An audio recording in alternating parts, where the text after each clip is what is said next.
Continuamos en Noticias a las 7 a.m. Hablamos ahora del tema del trabajo infantil en Guatemala. Nos acompaña acá en el estudio Bienvenido Argueta. Él ha encabezado un estudio que se ha hecho con el acompañamiento de la OIT, la Oficina Internacional del Trabajo, el cual se titula El trabajo infantil y el derecho a la educación en Guatemala. Bienvenido, buen día. Buenos días, Mario, ¿cómo estás? Las cifras. Hablamos mucho del tema del trabajo infantil en Guatemala. Al 2013, ¿de qué cifras estamos hablando y qué rangos de edad?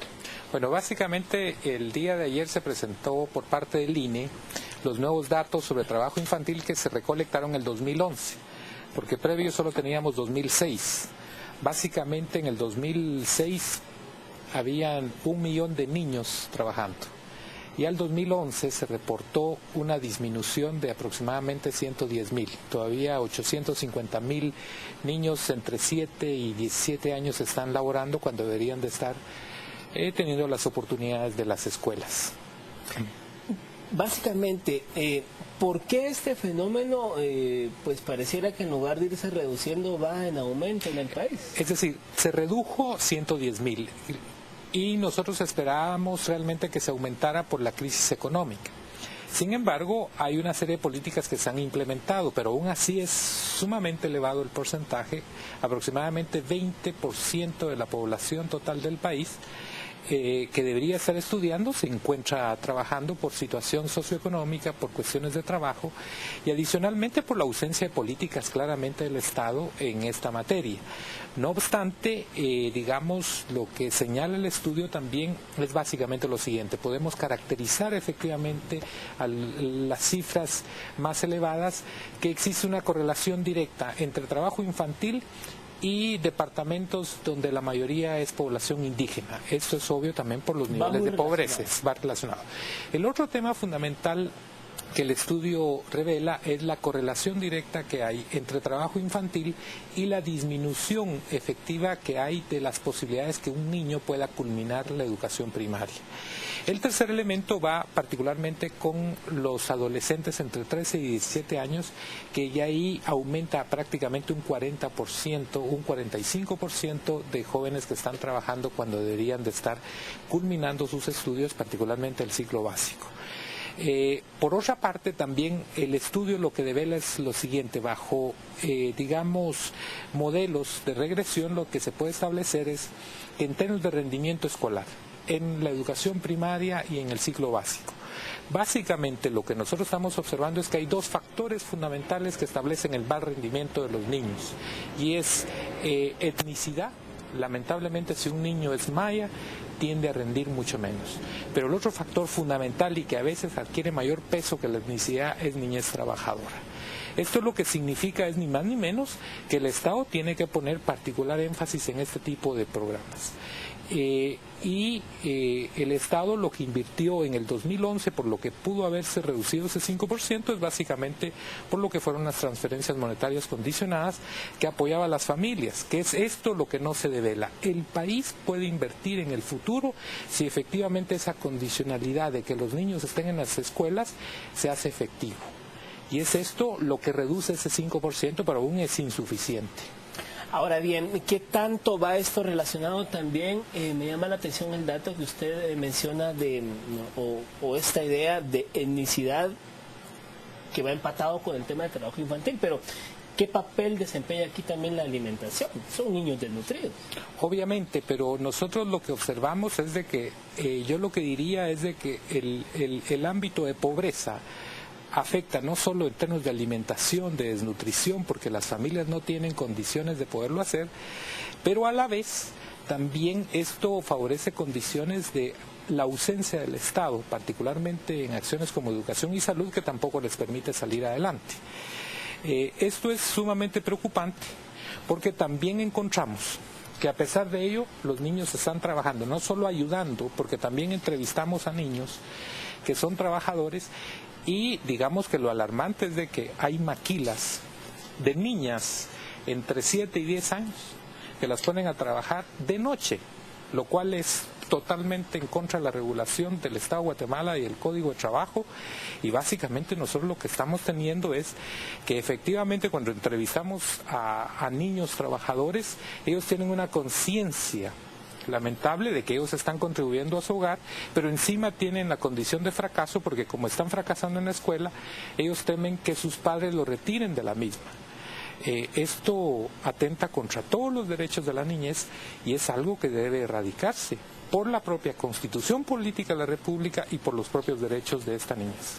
Hablamos del tema etnicidad y población indígena. ¿De qué departamentos estamos hablando donde se focalizan los mayores índices de niños que en lugar de estar estudiando están trabajando? Bueno, nosotros lo que tenemos, yo le voy a hacer la comparación al menos con los datos que ayer presentaron con lo que es la ENCOBI 2011 y la ENCOBI 2006. Básicamente nosotros encontrábamos que en ENCOBI 2006, en términos de porcentaje, no en términos absolutos, sino en términos de porcentaje, la mayoría de población niñez trabajadora, en los departamentos encontramos departamentos como Totonicapán, por ejemplo, lo que es la zona del Quiché, lo que es también San Marcos. Pero ahora nosotros nos encontramos que existieron algunos cambios. Se mantiene Totonicapán con altos porcentajes, pero ante todo Huehuetenango, que creció el porcentaje de niñez trabajadora.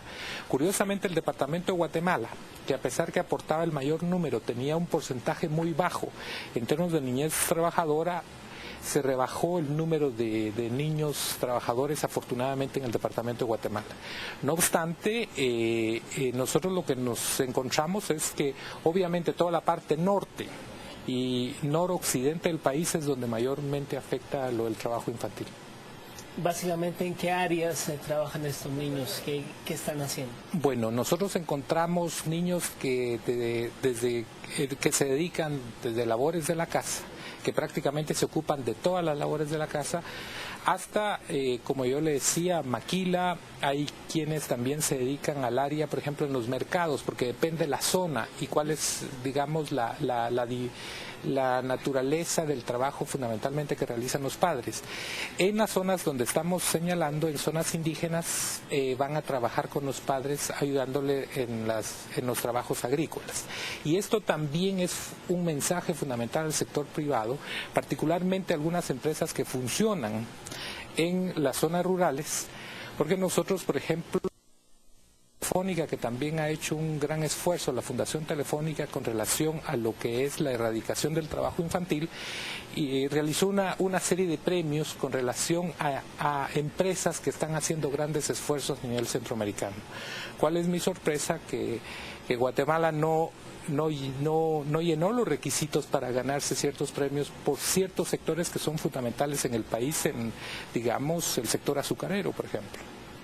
Ahora bien, ¿cómo podemos empezar a cambiar esta realidad? Porque no lo vamos a cambiar de la noche a la mañana, pero estamos viendo familias completas que mejor prefieren decir, mira, venime a ayudar en cualquier actividad que estén estudiando. ¿Cómo cambiamos esa lógica? Porque en familias buscan un mediano sustento para medio vivir. Sí, básicamente se están promoviendo algún tipo de programas, porque el problema aquí es políticas sociales.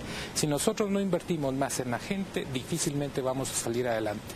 Y en esto también tenemos que ver mucho nosotros en términos de que clase media ahora concibe de que los pobres son los responsables de su pobreza, independientemente de quién sea el responsable o no. Básicamente el país tiene que invertir en la gente pobre del país si queremos salir adelante. Estas cifras lo que nos muestran es de que prácticamente 20-25% de los guatemaltecos no van a salir adelante y van a mantener las propias situación en que se encuentra, a menos que el Estado intervenga y que el Estado efectivamente promueva políticas de esta naturaleza. Ministerios como Educación y Salud tienen que focalizarse en esto. Y esto no lo hacen. Si usted revisa las políticas tanto de salud, de educación y de otros ministerios, no aparece nunca la palabra trabajo infantil. Y esto es un factor fundamental de humanización de esta sociedad. Queremos desarrollo, tenemos que invertir en políticas sociales. Adicionalmente a lo que son las transferencias monetarias condicionadas, antes MIFAPRO, ahora abono seguro, que debe ser más eficiente.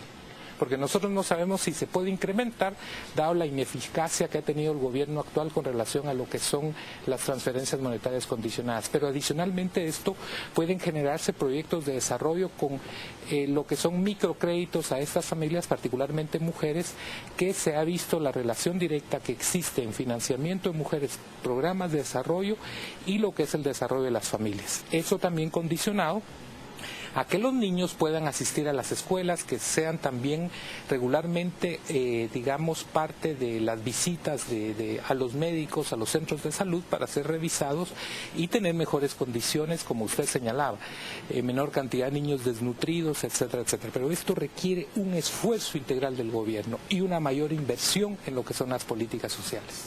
¿Considera usted que, bueno, es una realidad, son porcentajes de niños que ya se está condenando a tener un futuro? Totalmente de acuerdo. Y el ciclo de pobreza sigue y sigue. Digamos, en términos de un niño que no tiene una buena alimentación, que no asiste a la escuela, los niños que ahorita no tienen esas oportunidades, nosotros estamos planteando el escenario de los próximos 20, 30 años del país. Es decir, si nosotros invertimos ahorita en la niñez, vamos a ver los efectos posteriormente. Esto nos obliga realmente a tener perspectivas de mediano y largo plazo. Y esto también lo que nos obliga es a recambiar el pensamiento que tenemos. Y ese pensamiento significa o focalizamos nuestros esfuerzos en invertir en gente o dónde vamos a focalizar esfuerzos. Entonces usted está viendo, por ejemplo, con relación a pueblos indígenas, que por ejemplo en educación el 50% de educación bilingüe fue reducido en el año 2012 y en la actualidad hasta hace una semana solo se había ejecutado 4% del total del presupuesto de educación bilingüe. Si queremos mejorar la educación, ¿qué vamos a hacer? Es este el punto esencial. Debemos de focalizar en áreas, debemos de invertir más en áreas que son fundamentales y en cierto sentido darle un seguimiento como una política básica. Ahora bien, señor Argueta, todo pareciera que va empatado y de la mano, porque estamos hablando, si queremos lograr una cobertura más eficiente a nivel primaria de todos estos niños, pero van los niños a la escuela pues con el estómago vacío, sus capacidades de percepción, de adquirir conocimientos sumamente débiles. O sea, realmente de cuántos montos estamos hablando, cuánto debería ser el presupuesto de la cartera de salud, de educación, ahora el Ministerio de Desarrollo Social. Sí, ahora al menos es un 7% efectivo que, por ejemplo, el sector de educación requiere, pero el problema no solo es verlo como educación, sino usted habla del Ministerio de Desarrollo Social, que en este caso ha sido incapaz de generar las condiciones de coordinación efectiva entre los ministerios. Usted ve el programa de Hambre Cero. En realidad no podemos seguir mintiéndonos, ni tapar como señalábamos el sol con un dedo. Efectivamente tenemos que replantear la política. Si lo que nos está planteando los informes permanentes es que tenemos que hacer algo, es decir, tenemos a la niñez guatemalteca casi el 25% o 20% de los niños trabajando, eso es una vergüenza. Es decir, es un llamado efectivo. O cambiamos la dimensión de las cosas o es una sociedad que está condenando a sus ciudadanos al fracaso. Ese es el punto vital que nosotros estamos planteando, y no solo en el estudio, sino permanentemente se señala. Pero ¿qué es lo que vamos a hacer al respecto? Y esto me puede derivar en un futuro, pues, en más migración, problemas de pandillas juveniles. O sea, es un tema que va tocando otros puntos. Sí, y obviamente no solo son esos puntos como efectos directos hacia, digamos, la gente clase media, sino fundamentalmente como país en su totalidad. Lo que nosotros estamos observando es de que lejos de tener la oportunidad de aprovechar los talentos como otros países hacen, de esos niños y niñas que no tienen las oportunidades, nosotros los estamos condenando y nos estamos condenando nosotros mismos a no gozar de ello, dado a que estamos focalizándonos en términos de una inversión que no llega a donde debe llegar. Bueno, pues muchas gracias a Bienvenido Argueta por haber estado con nosotros hablando acerca de la situación de la niñez trabajadora en el país. Pasamos ahora con Carolina, tiene más información.